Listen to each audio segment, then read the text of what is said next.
वालेकुम दोस्तों, नमस्ते जी। आवाज़ दोस्त अंगद देव कल्याणी ऐं मुंहिंजे चैनल खे सब्सक्राइब कंदा अंगद देव ब्लॉगर खे। और इन खां अलावा तव्हां ॾिसी रहिया आहियो, महिरबानी करे मुंहिंजे चैनल खे पहिरियों सब्सक्राइब कयो।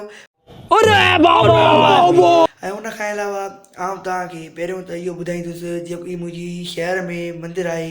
मुंहिंजे शहर में तमामु ख़ूबसूरत मंदरु आहे। शुरूआती सुठे तरीक़े सां थी वञे त आउं तव्हांखे पहिरियों पंहिंजो मंदरु ॾेखारींदुसि।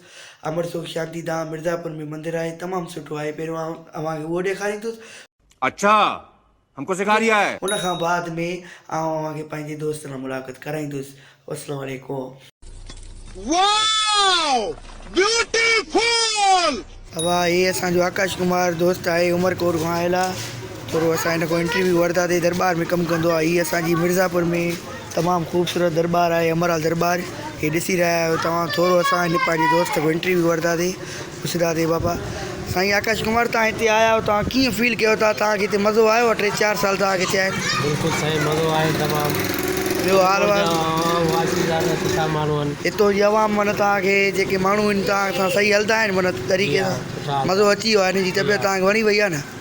ठीकु आहे, ठीकु आहे। अचो त हाणे तव्हांखे साईं हिन दरबार जो थोरो अंदरि हली करे ॾेखारींदासीं तव्हांखे दरबार कीअं ठहियलु आहे। साईं अमरसुख शांतिधाम मंदरु तमामु सुठो ठहियलु आहे, वॾो बि ठहियलु आहे, तमामु सुठो।